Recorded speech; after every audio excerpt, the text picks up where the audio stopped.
All right. For those of you who don't know me, my name is Brandon Briscoe, and I currently fish in northern Illinois, southern Wisconsin type area, as well as fishing for the Great Lakes Division BFLs. I also used to fish for Western for 4 years at the collegiate level. So, yeah, I always kind of wanted to make a YouTube channel, but I really didn't know how to start off. And to be honest, I was always pretty intimidated by it because there's so much editing and so much new software out there now that everybody knows all this crazy editing stuff and can make stuff just look awesome, which is not me. I don't know any of that stuff. But there were two channels that kind of inspired me to do this, and that being Matt Steffen Fishing and Randy Blockett Fishing. And the reason for it is because they're both older guys that aren't really tech savvy. So I kind of saw them doing it, and I was like, well, geez, if they can do it, so can I. So, yeah, I mean, the other reason too is their channels, they don't give you BS information. And if you know anything about the fishing industry right now, guys will try to sell you on anything. I mean, even if you and I both know it doesn't work at all, they don't care. They're still going to try to get that sponsorship push out, which is fine, and I understand it. But there needs to be a line somewhere. So I think they do a great job of no BS information that actually works, and I respect that a ton because not to bash anybody, but my home body of water, the Fox Chain of Lakes, is like that, man. Everything's a secret. So I'm here to expose a little bit of that stuff, I guess. So with that, I mean, we'll get into it. For the first video, I kind of just wanted to do something simple, but with a little bit of a twist. This isn't something that hasn't been done 1,000 times before by 1,000 different people. But I'm going to do 5 baits that apply to northern fisheries that a lot of guys throw, but there's a couple in there that I feel like are pretty underutilized because just the type of water that we have here. So with that said, I mean, the first one I had a hard time picking between a chatterbait and a spinnerbait, but I got to thinking about it and I thought that, man, I throw a spinnerbait a lot more than I do a chatterbait. It's just, it does everything you can do with a chatterbait and then some. I mean, for those of you who know, chatterbait's a great bait, but dude, if you're throwing this around laydowns, you're not getting it back. Like, it's going to get hung up. I just don't know what it is. It's just got to be how that bait runs. But dude, that spinnerbait, you can knock that thing around dock posts. You can throw it in grass. You can do everything you can do with a chatterbait and then some. So yeah, number one, man, you gotta have a spinnerbait. Gotta have that tied on all times of the year. I don't care what time. It's just a killer bait. So moving on to the second one, another staple, but you gotta have it. A jig. It's got to be. I mean, it can be a flipping jig. It can be a swim jig. It can be a football head jig.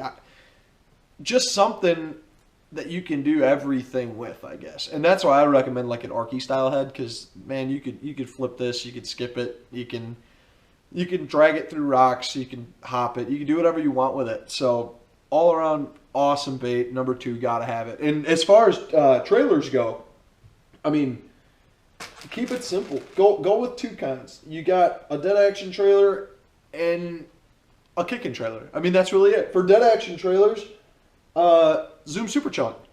Simple. Super simple, old school. I didn't really realize how awesome of a bait this was up until this year, but dude, that's been an absolute killer. You could drag it, hop it, hot water, cold water, it doesn't matter. It just catches them. So Super Chunk, gotta have it. Great dead action trailer, keeping it simple. They're cheap. That's the other benefit. As far as kicking trailers go, dude, a baby Rageraw has got to be my number 1. I mean, you could bite this section down and throw it on the back of any jig, and it's going to do awesome. But it's just a good profile. I mean, it's compact, and for those of you who fish up here, you know, dude, the more compact and realistic you can get your stuff looking, because our forage base isn't that big. The more compact and realistic it looks, the more bites you're going to get on it. It's just that simple. So, baby Rageraw, absolute killer for me this year. I don't know if I mentioned this, but I'm not sponsored by anybody. So anything I'm talking about on here is something that I got 100% confidence in throwing. And And I mean, all right, I'll talk about this one too. It falls into the same category, just a sweet beaver. I mean, you can cut it down and throw it on a jig as a dead action trailer. But, dude, you got to have this. It's just one of the most fish-catching baits out there. Like, you could flip it, just do anything with it. So, sweet beaver, awesome bait for up here. I mean, it's an awesome bait anywhere you go, but really, really good up here. So, got to have that for number 2. Number 3, another staple. Dude, frog. Got to have it. This is actually... I mean, dude, you don't even have to throw this, though, in grass and stuff. That's the best part about it. A lot of guys think about up north, okay, yeah, you got to go throw it in the grass mats, got to go throw it over the hydrilla, got to do whatever with it. Dude, I can't tell you how many bass on the Fox chain of lakes I catch that aren't even near grass, dude. Just main lake, open water underneath shade pockets and docks. It's just something that not a lot of guys do because everybody up here, they're throwing a frog in the back end of a channel, but not a lot of guys go out down on Pustaki, for instance, and chuck a frog underneath some of those docks. They just won't do it, and it's an awesome bait. So, gotta have a frog. Gotta have a frog. This is actually the live target, the 65. It's the big version of it. This is hands down my favorite frog. It's gonna get tore up, dude. It's the softest thing that I've ever seen, like frog wise. I think it's the best. It's really soft, so you're gonna go through them, especially if you're around pike, like on the river. But this is one of those baits that I will fork out the money for because it's just an awesome, awesome bait. Heavy enough to make a good impression in the mat. It walks awesome. Just awesome frog.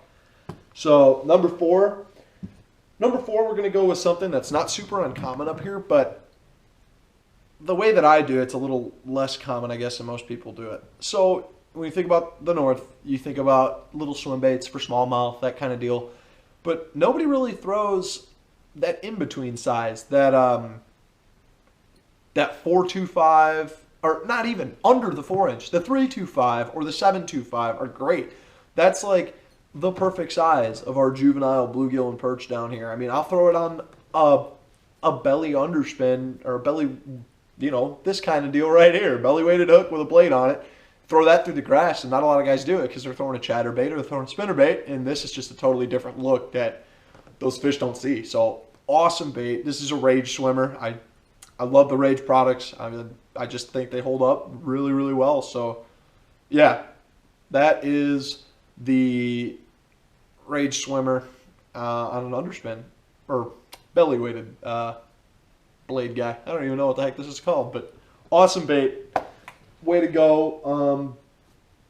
Number 5, just no secret. The stick bait, just a Senko. It's just a 5-inch. Actually, my favorite Senko is the Bass Pro Shops. Dude, they're cheap, and I actually watched a video on YouTube about the rate of fall on this bait, and it was better than anything I saw. I mean, Yamamoto's great, Yumdinger's great. Sky's the limit. You go anywhere with them. But dude, these Bass Pro Shops ones, they're awesome. Come in like a 16-pack or whatever they are, and they're $6. And they're great. They hold up. They're just fantastic bait. Dude, as far as colors go for all this stuff, like I said, keep it simple. This is just like a green pumpkin magic. Awesome color. It's got a little bit of everything. Orange, blue. Just great color all around. But your green pumpkins, your black and blue, watermelon, like just the staple colors up here. But think dark, think darker. Don't go with your whites, your pink. You could do that too, which is kind of a crazy one. But just keep it natural. You're gonna get a lot more bites doing that. That's basically what I'm just trying to say. So for number 5, that is the guy. But I am gonna break the rules. I gotta mention another one.